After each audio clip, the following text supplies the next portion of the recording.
Assalamu alaikum. Now we'll talk about the structure and function of DNA. Okay, sir.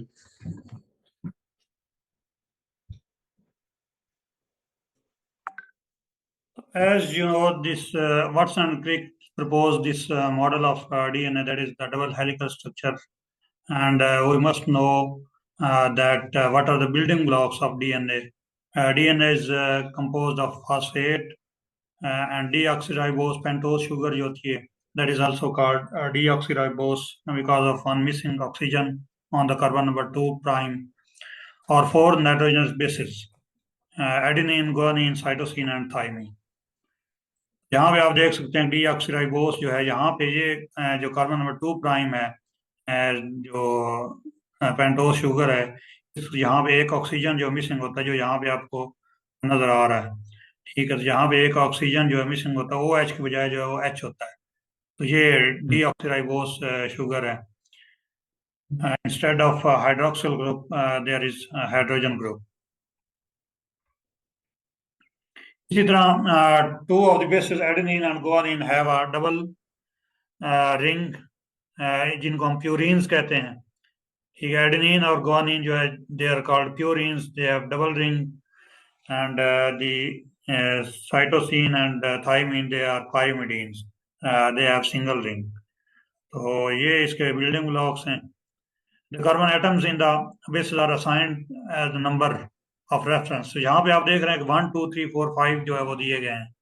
ठीक है, लेकिन जो pentose sugar है उसमें 1 prime, 2 prime, 3 prime, 4 prime, 5 prime, ये ऊपर जो डैश आपको नजर आ रही है, दैट इज प्राइम।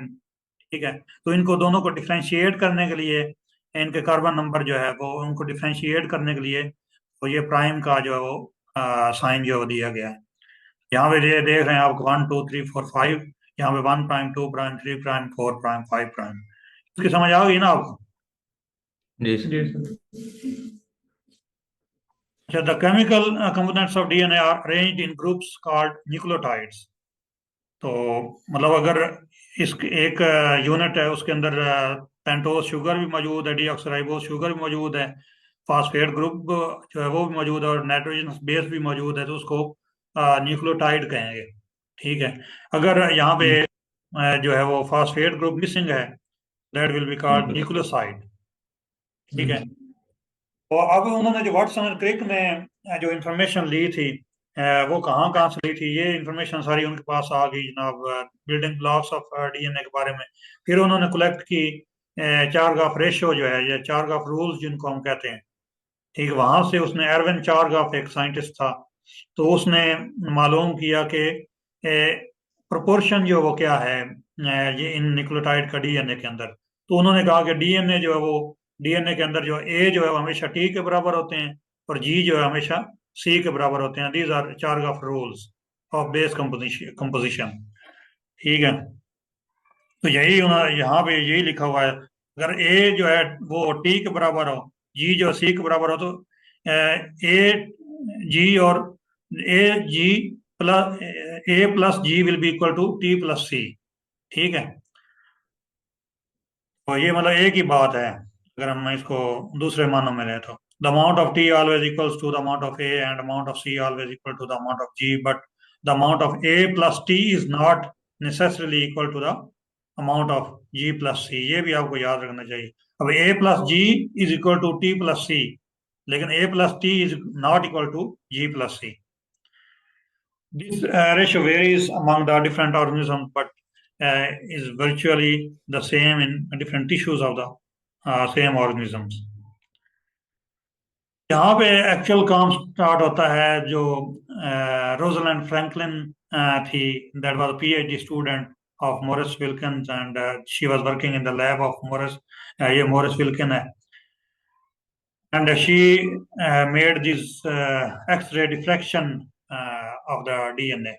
जो फोटोग्राफ है, इसको अगर हम फोटो 51 गूगल में जाकर सर्च करें, फोटो 51, तो वहां पे ये मैंने मेरे ख्याल में लास्ट क्लास में आपको बताया था, ये या नहीं बताया था? सर जो ऑनलाइन हुई थी वो तो ली नहीं थी सर। नहीं उसके बाद अच्छा वो वो तो आया था सर शायद और क्लास ही। तो अगर आप गूगल करें ना फॉर एग्जाम्पल फोटो 51, तो आपके सामने जो है ये एक्सरे डिफ्रैक्शन फोटोग्राफ जो है ये आ जाएगी। ये एक्सरे डिफ्रैक्शन क्रिस्टेलोग्राफ है डीएनए का। ठीक है। तो अब भी क्रिस्टेलोग्राफी ही की जाती है, एक्सरे डिफ्रैक्शन क्रिस्टेलोग्राफी ही की जाती है किसी भी जीन के अंदरूनी स्ट्रक्चर जो मालूम करने के लिए, कि वो अंदर से जो वो कैसा नजर आता है, वो मालूम करने के लिए एक्सरे क्रिस्टेलोग्राफी की जाती है। अब यहाँ पे आपको जो नजर आ रहा है, ये एक बैकबोन जो है नजर आ रही है साइडों पे, और ये जो आपको नीचे नजर आ रहे हैं ये वो न्यूक्लियोटाइड बेस पेयर्स हैं। ठीक है।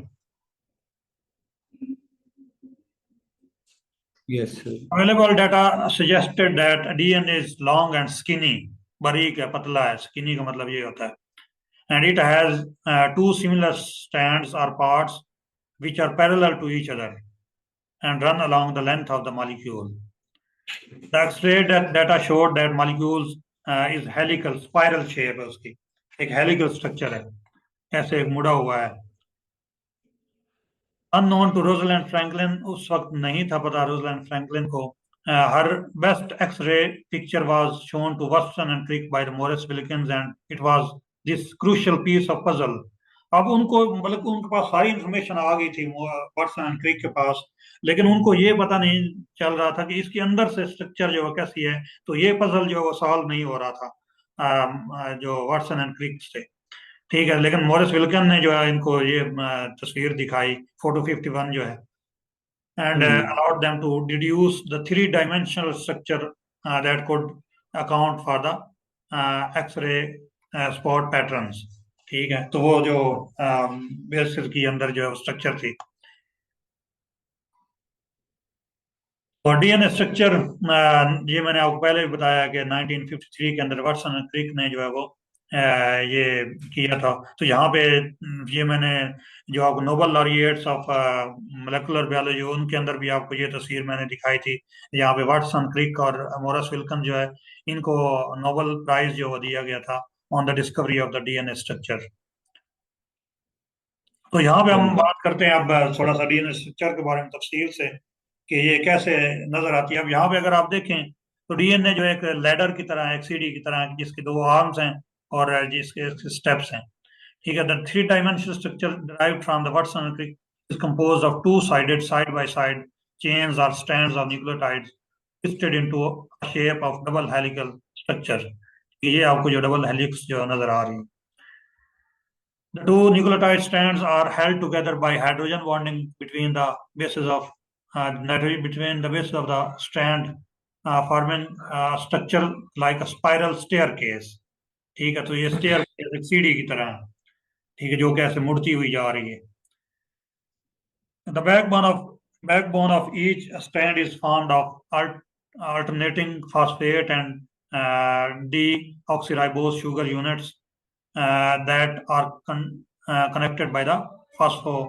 अब यहाँ पे देखें कि जो मतलब कि नाइट्रोजनस बेसिस है उनके बाद उनके दरमियान जो बॉन्डिंग हो उसको हाइड्रोजन बॉन्डिंग कहा जाता है।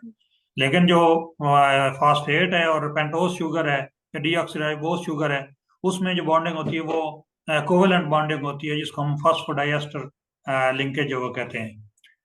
समझ आ गई ना इस बात की? सर ये जो थर्ड है, ये जो साइंटिस्ट, इसका नेम इसमें क्यों नहीं मेंशन करते? ये वाटसन और क्रिक का ही क्यों करते हैं? हाँ, ये मतलब जबरदस्त सवाल है। वाटसन एंड क्रिक, अगर वो आप पेपर देखें जो नेचर और साइंस जर्नल, बड़े बड़े साइंस के जर्नल है, नेचर और साइंस, जी। उनमें जो जी। पेपर पब्लिश हुआ था 1953 के अंदर, उसमें वाटसन और क्रिक का ही नाम है, उसमें जी मॉरिस सर। विल्कन का नाम नहीं है। लेकिन बाद में मॉरिस विल्कन, क्योंकि उसने वो प्रोवाइड की थी जो फोटो 51 है, जो एक्सरे क्रिस्टेलोग्राफ है, रोजलैंड फ्रैंकलिन जी को सर। एक्चुअली मिलना चाहिए था साथ में, चौथा वो होना चाहिए था। लेकिन तब तक जो है रोजलैंड जी। फ्रैंकलिन जो है उसकी डेथ हो चुकी थी। तो नोबेल प्राइज का ये मतलब है कि रूल है कि वो जो लिविंग है उनको ही मिलता है। तो मतलब कि of sir. Course Rosalind Franklin more deserve for this Nobel prize. ठीक है। जी। जी। So this bond is a group of strong covalent bonds between phosphate group and the two five carbon ring carbohydrate pentose sugar over the two ester bond. तो ये मतलब phosphodiester bond के बारे में उसने बताया है कि ये वाला जो है वो ये यहाँ पे आप देख रहे हैं कि ये पेंटोस शुगर है, और ये जो है वो दो जो कोवेलेंट बॉन्ड बनाती है एक शुगर। अच्छा, चौथा इसमें जो है sugar phosphate backbone is said to have five prime end to three prime end direction और पोलैरिटी। तो पोलैरिटी आपने याद रखना है, ठीक है।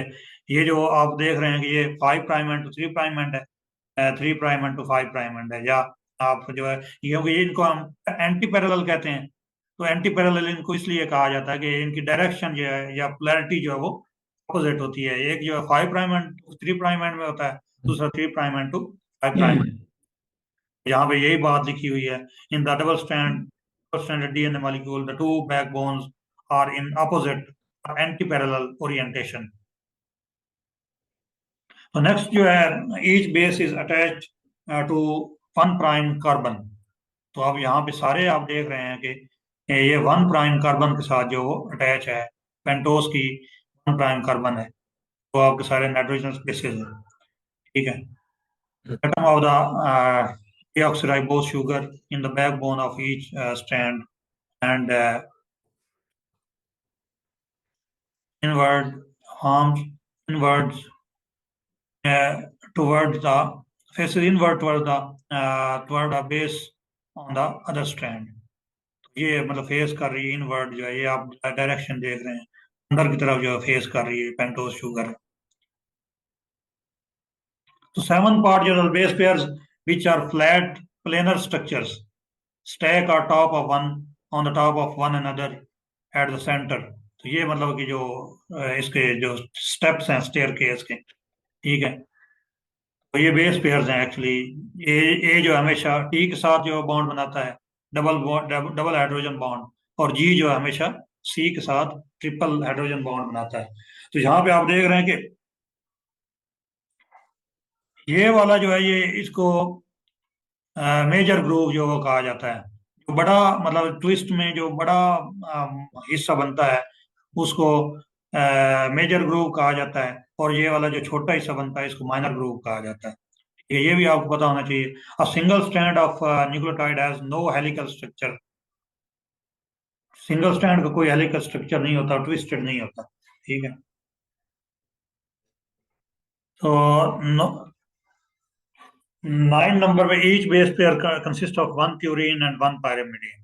तो ये हमने पहले जिक्र किया था कि ए जो है वो हमेशा टी के साथ बॉन्ड बनाता है, और G pairs with C always on the DNA.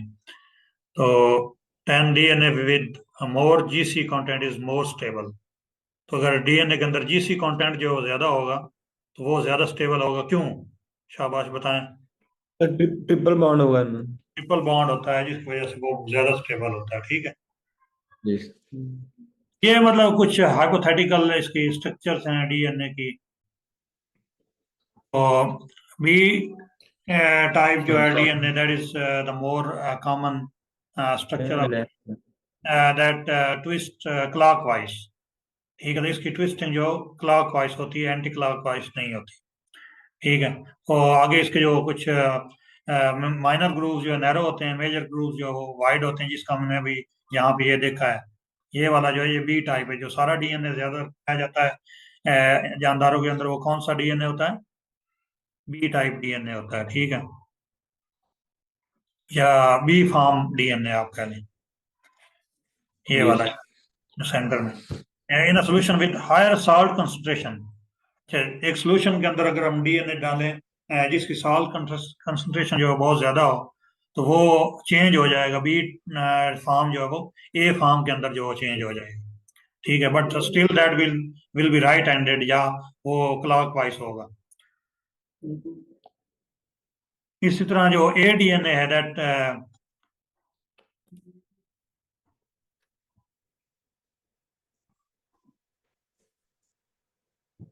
DNA confirmation जो लेफ्ट पे दी गई है यहाँ पे, that is favoured when DNA is dehydrated. जब उसमें से पानी जो है वो निकाल दिया जाए, ठीक है, तो वो ए डीएनए जो बन जाता है। तो ये ज्यादातर ये भी क्लॉकवाइज जो ट्विस्ट होता है, और इसमें आप देख रहे हैं डीप, मेजर ग्रूव्स डीप होते हैं, और शैलो जो है वो माइनर ग्रूव्स होते हैं। और ये इसकी कोई याद करने की जरूरत नहीं है कि कितने आर्मस्ट्रांग जो है वो इसकी ये टर्न जो है वो होती है, ये टर्न का डायमीटर क्या होता है, ठीक है। लेकिन आप जी ये याद रखना जरूरी है, डिहाइड्रेशन हो जाए तो ज्यादातर जो है वो डिहाइड्रेशन कब होती है, ड्राउट कंडीशन होती है। समझ आ रही है? अच्छा। ठीक जी है। सर। जी सर। तो ड्राउट कंडीशन में चांसेस होते हैं कि ये फॉर्म कंफर्मेशन ऑफ डीएनए जो है बन जाए।